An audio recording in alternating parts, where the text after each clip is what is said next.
ಶ್ರೀ ಗುರುಭ್ಯೋ ನಮಃ. ಸ್ವಸ್ತ್ಯಸ್ತು ಸತಾಂ. ಭಾಗವತ ಸಂಪ್ರಮೋದ ಶ್ರೋತೃಗಳಿಗೆ ಸುಸ್ವಾಗತ. ನಿನ್ನೆ ನಾವು ಸುಮಾರು 130 ಪ್ರಶ್ನೆಗಳವರೆಗೆ 7ನೇ ಎಪಿಸೋಡಿನವರೆಗೆ ಚಿಂತನೆ ನಡೆಸಿದ್ವಿ. ಈಗ 8ನೇ ಎಪಿಸೋಡ್ ಪ್ರಾರಂಭಗೊಳ್ಳುತ್ತಾ ಇದೆ. 131ನೇ ಪ್ರಶ್ನೆಯಿಂದ ತೃಣಾವರ್ತನ ಸಂಹಾರ ಭಗವಂತ ಮಾಡಿದ್ದಾನೆ. ಒಮ್ಮೆ ಯಶೋದೆಗೆ ತನ್ನ ಮಡಿಲಲ್ಲಿದ್ದ ಮಗು ಭಾರ ಅಂತ ಅನಿಸಿದ್ರಿಂದ ಹಾಲು ಉಣಿಸ್ತಾ ಇದ್ಲು ಕೂಸಿಗೆ. ಸ್ವಲ್ಪ ಏನೋ ಭಾರ ಅನಿಸ್ತಿದ್ದು. ಆ ಮಗುವನ್ನು ಕೆಳಗಿಟ್ಲು. ಒಂದು ಸ್ವಲ್ಪ ಹೊತ್ತು ಕೆಳಗಿಡೋಣ ಅಂತ ಅಷ್ಟು ಇಳಬೇಕು ಅನ್ನೋದ್ರಾಗೇ ಗಾಳಿ ಪ್ರಾರಂಭ ಆಯಿತು. ಏನು ಗಾಳಿ ಸುಂಟರ ಗಾಳಿ, ಧೂಳು, ಉಸುಕಿನ ಪುಡಿ, ಆ ಟೈಪು ಎಲ್ಲ ಮಣ್ಣು ಉಸುಕೆಲ್ಲ ಬಂದಾಗ ಕಣ್ಣು ಮುಚ್ಚಿ ಕಣ್ಣು ಹಿಂಗೆ ತೆರೆದಾಗೇ ಕೂಸು ಕಾಣಿಸ್ತಾನೇ ಇಲ್ಲ. ಎತ್ಕೊಂಡು ಹೋಗ್ಬಿಟ್ಟು ಯಾರೋ ಬಂದಿದ್ದ ತೃಣಾವರ್ತ ಅಂತ ಕಂಸನ ಸೇವಕ, ಅವನು ಬಂದಿದ್ದಾನೆ. ಆ ಕೃಷ್ಣ ಎತ್ಕೊಂಡು ಮೇಲಕ್ಕೆ ಆಕಾಶಕ್ಕೆ ಹೋದ. ಕೃಷ್ಣ ಅವನ ಕುತ್ತಿಗೆಯನ್ನು ಹಿಚಿಕಿ ಸಾಯಿಸಿದ್ದಾನೆ. ಅವನ ದೇಹದ ಮೇಲೆ ಕೆಳಗೆ ಬಿದ್ದ ಆ ತೃಣಾವರ್ತ. ಅವನ ದೇಹದ ಮೇಲೇ ಭಗವಂತನು ಕೂಡ ಬಿದ್ದಿದ್ದಾನೆ. ಕೂಸಿಂಗ್ ಕರ್ಕೊಂಬರ್ರಿ, ಎತ್ಕೊಂಬಂದರು.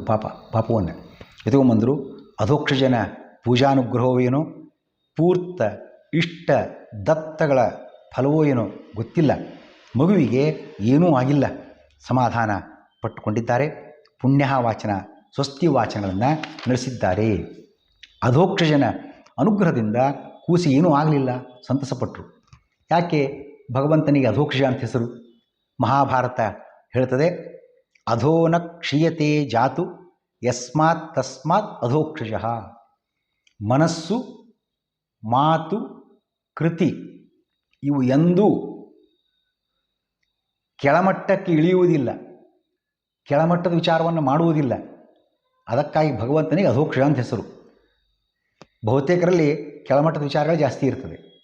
ಭಗವಂತನದ್ದು ಎಂದೂ ಇಲ್ಲ ಕೆಳಮಟ್ಟದ ವಿಚಾರ. ತ್ರಿಕರಣಪೂರ್ವಕವಾಗಿ ಮನಸ್ಸು, ಮಾತು, ಕೃತಿ ಎಲ್ಲವೂ. ಅದಕ್ಕೆ ಅವನಿಗೆ ಅಧೋಕ್ಷಜ ಅಂತ ಹೆಸರು. ಮತ್ತು ಪೂರ್ತ ಇಷ್ಟ ದತ್ತ ಫಲವೇನೋ ಗೊತ್ತಿಲ್ಲ ಅಂತ ಹೇಳಿದ್ರು. ಏನು ಹಾಗಂದರೆ, ವಾಪಿ ಕೂಪ ತಡಾಗಾದಿ ದೇವತಾಯತನಾನಿ ಚ ಅನ್ನಪ್ರದಾನಮಾರಾಮಾಹ ಪೂರ್ತಮಿತ್ಯಭಿಧೀಯತೆ. ಇದು ಮಹಾಭಾರತದ ಮಾತು. ಅಲ್ಲಿ ವಿವರಣೆಯನ್ನು ಕೊಟ್ಟಿದ್ದಾರೆ. ಕೆರೆ ಬಾವಿಯನ್ನು ಕಟ್ಟಿಸ್ತಕ್ಕಂಥದ್ದು ಪರೋಪಕಾರಕ್ಕೋಸ್ಕರ. ದೇವಸ್ಥಾನ ನಿರ್ಮಾಣ, ಅನ್ನದಾನ, ಅನ್ನಛತ್ರ, ಉದ್ಯಾನ ನಿರ್ಮಾಣ ಇವೆಲ್ಲವೂ ಕೂಡ ಪೂರ್ತ ಅಂತ ಹೆಸರು ಇವುಗಳಿಗೆ. ಹಾಗೆಯೇ ನಿತ್ಯ ಅಗ್ನಿಹೋತ್ರ, ಸತ್ಯ ನುಡಿಯುವುದು, ತಪಸ್ಸು ಮಾಡುವುದು, ವೇದಗಳ ಅಧ್ಯಯನ, ಅನುಸರಣೆ, ರಕ್ಷಣೆ, ಆತಿಥ್ಯ ನೀಡುವುದು, ವೈಶ್ವದೇವ ಇವೆಲ್ಲವುಗಳಿಗೆ ಇಷ್ಟ ಅಂತ ಹೆಸರು. ಹಾಗೆಯೇ ದತ್ತ ಅಂದ್ರೇನು? ಶರಣಾಗತ ರಕ್ಷಣೆ, ದಾನ. ಈ ದುಡ್ಡಿನ ದಾನ ಇದೊಂದು ಪ್ರಕಾರ ಬೇರೆ. ಮುಖ್ಯವಾದ ದಾನ ಅಂದರೆ ಶರಣಾಗತ ರಕ್ಷಣೆ. ಅದನ್ನು ಮುಂದೆ ಕೃಷ್ಣ ಹೇಳಲಿಕ್ಕಿದ್ದಾನೆ ಬುದ್ಧನು ಉಪದೇಶ ಕೊಡುವಾಗ. ದಾನ ಅಂತನ್ನುವಾಗ ಯಾರೋ ಶಿಕ್ಷಾರ್ಹ ವ್ಯಕ್ತಿಯಾಗಿದ್ದಾನೆ, ಕ್ಷಮಿಸಿಬಿಡೋದು, ಅವನಿಗೆ ಅಭಯದಾನ, ಚಿಂತೆ ಮಾಡಬೇಡಪ್ಪ, ಕ್ಷಮಿಸಿದ್ದೇನೆ ಹೋ ಅಂತ ಅಭಯದಾನ ದೊಡ್ಡ ಗುಣ ಅದು. ಹಾಗೆ ಅಭಯದಾನ, ಶರಣಾಗತ ರಕ್ಷಣೆ, ಅಹಿಂಸೆ, ದಾನ ಇವುಗಳಿಗೆ ದತ್ತ ಎಂದು ಹೆಸರು. ಯಶೋದೆಗೆ ವಿಶ್ವರೂಪನ ಭಗವಂತ ಕರುಣಿಸ್ತಾನೆ, ದರ್ಶನ ಕೊಡ್ತಾನೆ. ಒಂದು ಸಲ ಯಶೋದೆ ಮಗುವಿಗೆ ಹಾಲನ್ನು ಉಣಿಸ್ತಾ ಪ್ರೀತಿಯನ್ನು ಮಾಡ್ತಾ ಇದ್ಲು, ಮುದ್ದಿಸ್ತಾ ಇದ್ಲು. ಆ ಮಗು ಸ್ವಾಭಾವಿಕವಾಗಿ ಆಕಳಿಸ್ತವೆ. ನಿದ್ದೆಯ ಪ್ರಾರಂಭದಲ್ಲಿ ಜೋಂಪಿನಲ್ಲಿ ಆಕಳಿಸುವಾಗ ತಲೆ ತಿರುಗದಾಗಾಯಿತು ಯಶೋದೆಗೆ.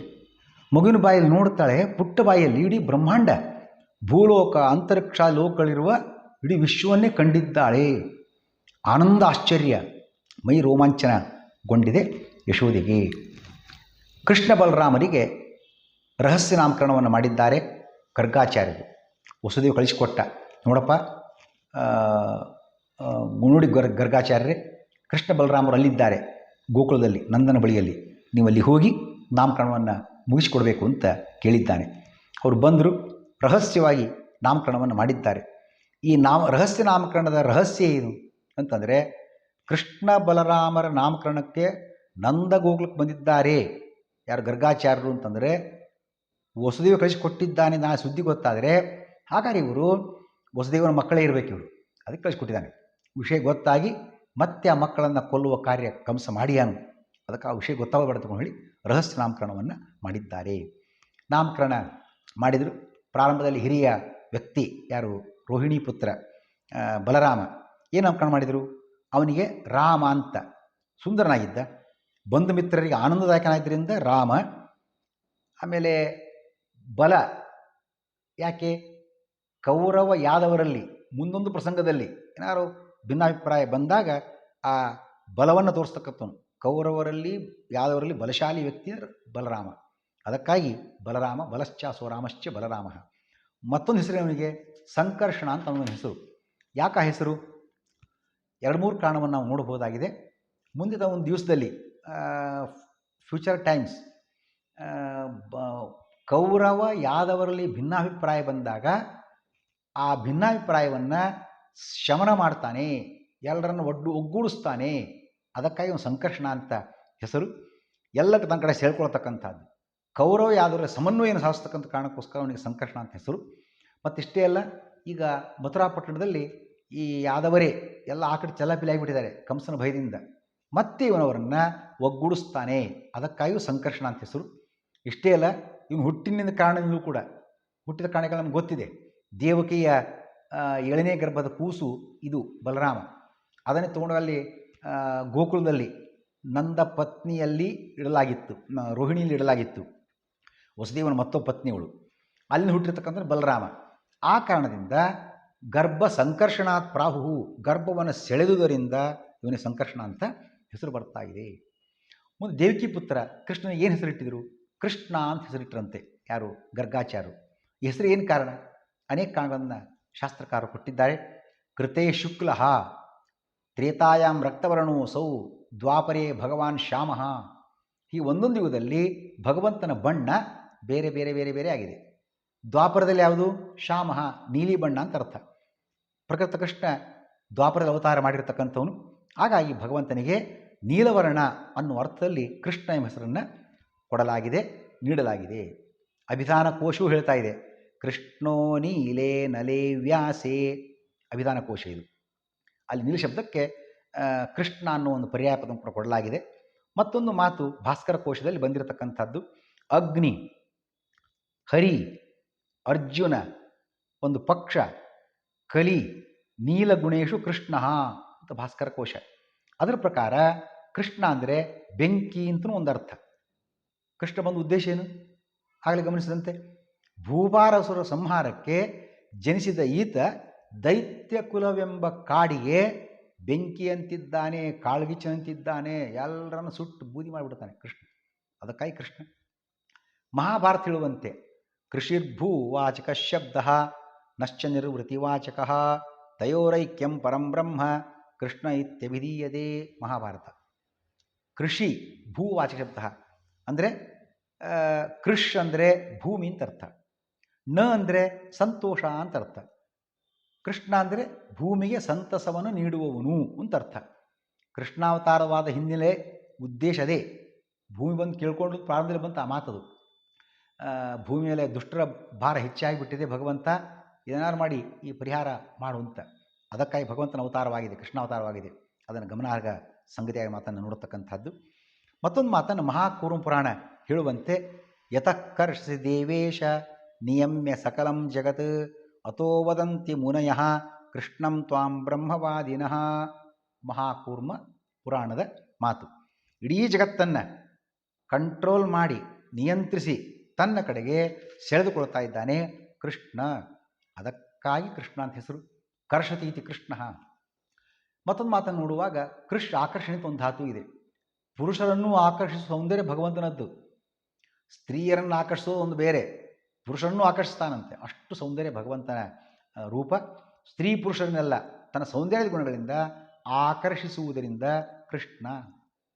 ಇಷ್ಟೇ ಅಲ್ಲ, ಹರಿಯ ನಿರಂತರ ಗುಣಚಿಂತನೆ ಯಾರು ಮಾಡ್ತಾರೆ, ಯೋಗಿಗಳು, ತನ್ನ ದರ್ಶನ ನೀಡಿ ಅವರನ್ನು ಮೋಕ್ಷದ ಕಡೆಗೆ ಸೆಳಿತಾನೆ ಕೃಷ್ಣ. ದಾಸರು ಅಂದರು, ಕಲಿಯುಗದಲ್ಲಿ ಹರಿ ನಾಮವ ನೆನೆದರೆ ಕುಲಕೋಟಿಗಳು ಧರಿಸುವವೋ ರಂಗ. ಕೃಷ್ಣ ಎಂದರೆ ಕಷ್ಟ ಒಂದಿಷ್ಟಿಲ್ಲ, ಕೃಷ್ಣ ಎನಬಾರದೆ. ಕೃಷ್ಣ ಅಂತಂದರೆ ಕಷ್ಟ ಇಲ್ಲ. ಎಲ್ಲ ಕಷ್ಟ ಪರಿಹಾರ ಮಾಡಿದ್ದಾನೆ ಭಗವಂತ. ಅದಕ್ಕಾಗಿ ಕೃಷ್ಣ ನಾಮಸ್ಮರಣೆ ಯಾರು ಮಾಡ್ತಾರೆ ಅವರ ಪಾಪವನ್ನು ಪರಿಹರಿಸಿ ಮುಕ್ತಿ ಕಡೆ ಭಗವಂತ ಅವರನ್ನು ಕರೆದುಕೊಂಡು ಹೋಗ್ತಾನೆ. ಐನ್ಸ್ಟೀನ್ ಸೈನ್ಸ್ ಹೇಳ್ತದೆ ಏನು ಅಂತ, ಗ್ರಾವಿಟೇಷನ್ ಪವರ್ ಅಂತೆ ಭೂಮಿಯದು. ಅದಕ್ಕಾಗಿ ಮರದ ಮೇಲ್ಭಾಗದಲ್ಲಿರ್ತಕ್ಕಂತಹ ಹಣ್ಣು ಭೂಮಿ ಮೇಲ್ಭಾಗದಲ್ಲಿರ್ತಕ್ಕದ್ದು, ಕಾಯು ಕೆಳಗೆ ಬೀಳ್ತದೆ ಅಂತ. ಇದು ಗ್ರಾವಿಟೇಷನ್ ಪವರ್ ಅಂತ. ಕೃಷ್ಣನದ್ದು ಈ ಸಾಮಾನ್ಯ ಗುರುತ್ವಾಕರ್ಷಣ ಶಕ್ತಿ ಅಲ್ಲ, ಪರಮ ಗುರುತ್ವಾಕರ್ಷಣ ಶಕ್ತಿ. ಮೇಲೆ ಬಿದ್ದು ಇದ್ದುದನ್ನು ಕೆಳಗೆ ಜಗ್ಗತಕ್ಕಂಥದ್ದು, ಎಳೀತಕ್ಕಂಥದ್ದು ಇರ್ಬೋದು. ಇದು ಜನಸಾಮಾನ್ಯರು ಮಾಡ್ತಾರೆ. ಮೇಲೆ ಹೋಗುವವರನ್ನು ಕಾಲು ಹಿಡಿದು ಎಳಿತಾರೆ, ಕಾಲು ಜಗ್ತಾರೆ. ಇಂಥ ಜನರು ಅಲ್ಲಲ್ಲಿದ್ದಾರೆ, ಎಲ್ಲ ಕಡೆಗೂ ಇದ್ದಾರೆ. ಮೇಲೆ ಹೋಗ್ತಕ್ಕಂಥವ್ರನ್ನ ಕಾಲು ಹಿಡಿದು ಜಗ್ಗುವ ಜನ. ಆದರೆ ಕೆಳಗೆ ಬಿದ್ದವರನ್ನು ಮೇಲೆ ಎತ್ತೂರು ಕಡಿಮೆ, ಆ ಕಾರ್ಯವನ್ನು ಮಾಡ್ತಾನೆ ಭಗವಂತ ಕೃಷ್ಣ.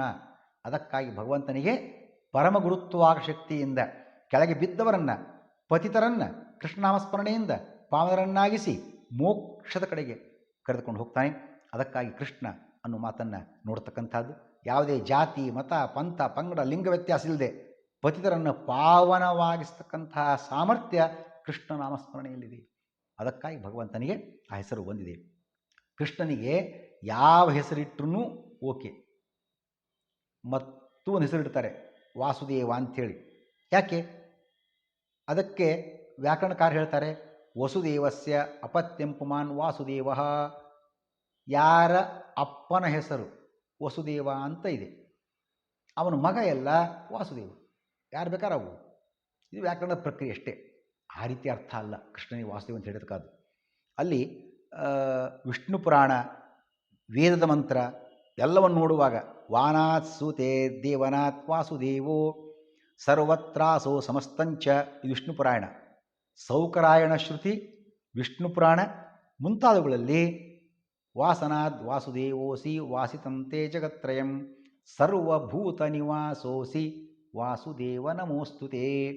ಎಲ್ಲ ಕಡೆಗೂ ಭಗವಂತ ಇದ್ದಾನೆ.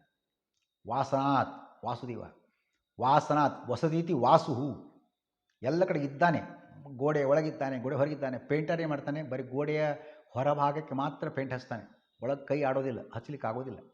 ದೇವರು ಹೊರಗೂ ಇದ್ದಾನೆ, ಒಳಗೂ ಇದ್ದಾನೆ. ವಸತಿದಿ ವಾಸು, ಇದ್ದಾನೆ. ಇದ್ದಾನೆ ಅಂದ ಕೂಡಲೇ ಮತ್ತೊಂದು ಸಂಶಯಕ್ಕೆ ಅವಕಾಶ.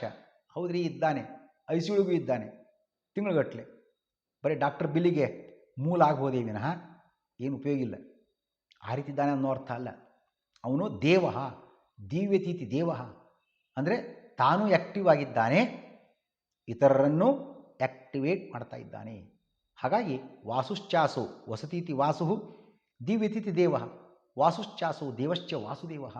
ಎಲ್ಲ ಕಡೆ ಭಗವಂತ ನೆಲೆಸಿ ತಾನು ಆ್ಯಕ್ಟಿವ್ ಆಗಿ ಇತರರನ್ನು ಕೂಡ ಆ್ಯಕ್ಟಿವೇಟ್ ಮಾಡತಕ್ಕಂಥವನಾಗಿದ್ದಾನೆ. ಅದಕ್ಕಾಗಿ ಭಗವಂತನಿಗೆ ವಾಸುದೇವ. ಹೀಗೆ ಏನೆಲ್ಲ ಶಬ್ದಗಳನ್ನು ಭಗವಂತನಿಗೆ ಹೇಳಿದರೂ ಕೂಡ ಪ್ರಕಾಶ ಹೇಳ್ತಾರೆ, ತಾನ್ಯಹಂ ವೇದನೋ ಜನಾ. ನನಗೆ ಗೊತ್ತು, ಭಗವಂತನಿಗೆ ಅನಂತ ಹೆಸರುಗಳವ. ನಾಮಾನಿ ಸರ್ವಾಣಿ ಯಮಾವಿಶಂತಿ ತಂ ವೈ ವಿಷ್ಣುಂ ಪರಮಂ ಉದಾಹರಂತಿ. ವಿಷ್ಣು ಅಂತ ಭಗವಂತ ಯಾಕೆ ಕರೀತಾರೆ? ಇದು ಕಾಡ್ಕೊಸ್ತಾನೆ. ಎಲ್ಲ ಶಬ್ದಗಳು ಸರ್ವಶಬ್ದವಾಚ್ಯ ಪರಮಾತ್ಮ. ಇದು ನನಗೆ ಗೊತ್ತಿದೆ, ಉಳಿದವರಿಗೆ ಗೊತ್ತಿಲ್ಲ. ಭಗವಂತನ ಯಾವ ಹೆಸರಿಟ್ಟು ಕೂಡ ಸೂಕ್ತ ಸಮಂಜಸ ಒಪ್ತದೆ. ಇದರ ವಿಪರ್ಯಾಸ ಅಂದರೆ ನಮಗೆ ನಾಮಕರಣ. ನಮ್ಗೆ ಯಾವ ಹೆಸರಿಟ್ಟರು ಕೂಡ ಹೊಂದೋದೇ ಇಲ್ಲ. ಯಾಕೆ? ನಮಗೆ ಅದು ಗುಣಗಳೇ ಇಲ್ಲ. ಯಾವ ಊರಲ್ಲಿ ಇಬ್ಬರಿದ್ದರು, ಲಕ್ಷ್ಮೀಬಾಯಿ ಸರಸ್ವತಿಬಾಯಿ ಅಂತ. ಯಾರಾದರೂ ಶ್ರೋತೃಗಳು ಆ ರೀತಿ ಇದ್ದರೆ ತಪ್ಪು ತಿಳ್ಕೊಳ್ಬೇಡ, ಅವಶ್ಯಕತೆ ಇಲ್ಲ. ಒಂದು ಸಲ ಸರಸ್ವತಿಬಾಯಿಯವರು ಒಂದು ಪತ್ರ ಬಂತು. ಅವತ್ತಿನ ಕಾಲದ ಮಾತು, ಇವತ್ತೆಲ್ಲ ಪತ್ರಗಳೆಲ್ಲ ಹೋಗಿಬಿಟ್ಟಿದೆ, ವ್ಯಾಟ್ಸಪ್ ಮೆಸೇಜ್ಗಳು. ಪತ್ರ ಬಂತು, ಅವ್ರಿಗೆ ಓದಲಿಕ್ಕೆ ಬರ್ತಿರಲಿಲ್ಲ, ಹೆಬ್ಬಟ್ಟು. ಆಗ ಅವರು ಬಂದು ಲಕ್ಷ್ಮೀಬಾಯಿಯವ್ರ ಹತ್ರ, ನೋಡಿ ಲಕ್ಷ್ಮೀಬಾಯಿಯವರೇ, ಒಂದು ಪತ್ರ ಬಂದಿದೆ, ಒಂಚೂರು ಏನು ಅಂತ ಓದಿ ಹೇಳ್ತೀರಾ? ಇವರು ಅಪಹಾಸ್ಯ ಮಾಡಿದರು. ಯಾರು? ಲಕ್ಷ್ಮೀಬಾಯಿಯವರು. ಏನು ರೀ ನಿಮ್ಮ ಹೆಸರೇನು? ಸರಸ್ವತಿಬಾಯಿ, ಶಾರದೆ, ವಿದ್ಯಾಭಿಮಾನಿ ದೇವತೆ. ಆ ಲೆಕ್ಕದಲ್ಲಿ ನಿಮಗೆ ಪತ್ರ ಓದಿಗೆ ಬರೋದಿಲ್ಲ, ಮತ್ತು ಯಾಕೆ ಈ ಹೆಸರು ಅಂತ. ಅಯ್ಯೋ ಸುಮ್ಮನಿರ್ರಿ ಸಾಕು, ಗೊತ್ತು ಎಲ್ಲ ಅಂತ ಇವರು ಪ್ರತ್ಯುತ್ತರ ಕೊಟ್ಟವ್ರಿಗೆ. ಯಾರು? ಸರಸ್ವತಿಬಾಯಿ, ಲಕ್ಷ್ಮೀಬಾಯಿ ಅವರಿಗೆ. ಸುಮ್ಮನಿರ್ರಿ ಸಾಕು, ಬೆಳಗ್ಗೆ ಬಂದಿದ್ರಿ, ಟೀ ಮಾಡ್ತಾಯಿದ್ದೀನಿ, ಸಕ್ಕರೆ ಕಮ್ಮಿ ಬಿದ್ದಿದೆ, ಸ್ವಲ್ಪ ಸಕ್ಕರೆ ಕೊಡಿ ಅಂತ ಸಾಲವಾಗಿ ಅಂತ ಕೇಳಿಗೆ ಬಂದಿದ್ರಿ. ಎಂಥ ಮತ್ತು ಲಕ್ಷ್ಮೀಬಾಯಿ ನೀವು ಅಂತ ಇವರು ಅವರಿಗೆ ತಿರುಗೇಟು ಕೊಟ್ಟರು. ಹೀಗೆ ಬರೀ ಹೆಸರಷ್ಟೇ, ಆ ಗುಣ ನಮ್ಮಲ್ಲಿ ಇರೋದಿಲ್ಲ. ಯಾರೋ ಮನೆ ಎದುರಿಗೆ ಕಾರ್ಪೊರೇಷನ್ದವರು, ಹಳ್ಳಿಯಲ್ಲಿ ಮುನ್ಸಿಪಾಲ್ಟಿಯವರು ಗಟಾರ ಮಾಡ್ತಾ ಇದ್ದರೆ, ಕಾಲುವೆ ತೋಡ್ತಾ ಇದ್ದರೆ, ರಸ್ತೆ ಅಗದು ಹಾಕಿರ್ತಾರೆ. ಇವ್ರಿಗೆ ವಿಚಾರ ಮಾಡ್ತಾರೆ, ಮನೆ ಇರ್ತಕ್ಕಂಥವ್ರು, ಅವ್ರ ಹೆಸರು ಹನುಮಂತಾಚಾರ್ಯರು. ಅವ್ರು ವಿಚಾರ ಮಾಡ್ತಾರೆ, ರಸ್ತೆ ದಾಟೋದು ಹೇಗೆ, ಹಿಂಬಾಗಲ್ಲಿ ಹೋಗಲೋ ಬೇರೆ ಮಾರ್ಗ ಹಿಡಿಲೋ ಏನು ಮಾಡಲಿ ಅಂತ. ಹೆಸರು ಹನುಮಂತಾಚಾರ್ಯರು. ಆ ಹನುಮಂತ ಸಮುದ್ರವನ್ನು ದಾಟಿದ. ಇವರು ವಿಚಾರ ಮಾಡ್ತಾರೆ ಒಂದು ಗಟಾರ ದಾಟಲಿಕ್ಕೆ, ಹನುಮಂತಾಚಾರ್ಯರು. ಹಾಗಿರ್ತಾರೆ ಕೆಲವರು. ಕ್ಷೀರ ಸಾಗರ ಭಟ್ಟಾಚಾರ್ಯ, ಮನೆಯಲ್ಲಿ ಚಾಕೋ ಕಾಫಿಗೂ ಹಾಲಿಗೂ ಗತಿ ಇಲ್ಲ ಅಂಥವ್ರು ಇರ್ತಾರೆ. ಅವರು ಹೆಸರಷ್ಟೇ ಇರ್ತದೆ, ನಮ್ಮಲ್ಲಿ ಆ ಗುಣಗಳಿಲ್ಲ ಅಂತ ಅರ್ಥ. ಭಗವಂತನಲ್ಲಿ ಎಲ್ಲ ಗುಣಗಳೂ ಇವೆ. ಅದಕ್ಕಾಗಿ ಯಾವ ಶಬ್ದ ಹೇಳಿದ್ರೂ ಭಗವಂತನಿಗೆ ಒಪ್ಪುತ್ತದೆ ಅನ್ನೋ ಮಾತನ್ನು ಕೂಡ ಗರ್ಗಾಚಾರ್ಯರು ತಿಳಿಸಿಕೊಟ್ಟಿದ್ದಾರೆ. ಸಾಕ್ಷಾತ್ ಭಗವಂತ ಇವನು, ಅದಕ್ಕಾಗಿ ಇವನಿಗೆ ಯಾವ ಹೆಸರಿಟ್ಟು ಕೂಡ ಒಪ್ಪುತ್ತದೆ ಅಂತ ಹೇಳಿದ್ದಾರೆ. ಇವುಗಳ ವಿವರಣೆ ಏನು? ಹರಿಯು ಲೀಲೆಯಿಂದ ಜಗತ್ತಿಗೆ ಸೃಷ್ಟಿಯಾದಿಗಳನ್ನು ನೀಡಿ ಅದಕ್ಕೆ ಶಕ್ತಿಪ್ರದನಾಗಿ, ಅಂದರೆ ವಾಸ್ತು ಶಬ್ದದ ಅರ್ಥವನ್ನು ಹೇಳುವಾಗ ಪ್ರಕಾಶಮಾನನಾಗಿ ಅಲ್ಲಿ ನೆಲೆಸಿರುವುದರಿಂದ ಇವನು ವಾಸುದೇವನಾಗಿದ್ದಾನೆ. ಪ್ರಪಂಚದ ಜೀವರಾಶಿ ಹಾಗೂ ಅಣುರೇಣು ತೃಣಕಾಷ್ಠಾದಿಗಳಲ್ಲಿ ಅವುಗಳಿಗೆ ಬಲಪ್ರದನಾಗಿ ಪ್ರಕಾಶಮಾನನಾಗಿ ಯಾವಾಗಲೂ ನೆಲೆಸಿರುವುದರಿಂದ ಇವನು ವಾಸುದೇವ. ಇದು ಈ ಮೇಲಿನ ಶ್ರುತಿ ಸ್ಮೃತ್ಯಾದಿಗಳ ವಿವರಣೆ. ಗರ್ಗಮುನಿ ಹೇಳ್ತಾರೆ, ಕೃಷ್ಣನಲ್ಲಿಯ ಅವನಿಗೆ ಗುಣಗಳಂತೇನು ಉಂಟು, ಗುಣ ಕ್ರಿಯೆಗಳ ಅನುಸಾರ ಅನಂತ ಹೆಸರವ. ನಾನಿಲ್ಲಿ ಇಟ್ಟಿದ್ದು ಒಂದೆರಡಷ್ಟೇ. ಯಾವುದು ಕೃಷ್ಣ ಅಂತಂದು ವಾಸುದೇವ ಅಂತ ಹಿಂಗೆ ಒಂದೆರಡಷ್ಟೇ. ಅನಂತ ಗುಣಗಳಿವೆ. ಅನಂತ ಕಾರಣದಿಂದ ಅನಂತ ಗುಣಗಳಿರೋದ್ರಿಂದ ಅನಂತ ಹೆಸರುಗಳು ಭಗವಂತನಿಗೆ. ಇದೆಲ್ಲ ನನಗೆ ಗೊತ್ತು, ಉಳಿದವರಿಗೆ ಇದ್ರ ಬಗ್ಗೆ ತಿಳಿಲಿಕ್ಕೆ ಸಾಧ್ಯ ಆಗಿಲ್ಲ ಅಂತ ತಿಳಿಸ್ತಾರೆ ಅನ್ನೋ ಮಾತನ್ನು ಹೇಳಿದ್ದಾರೆ ಶ್ರೀಕೃಷ್ಣ.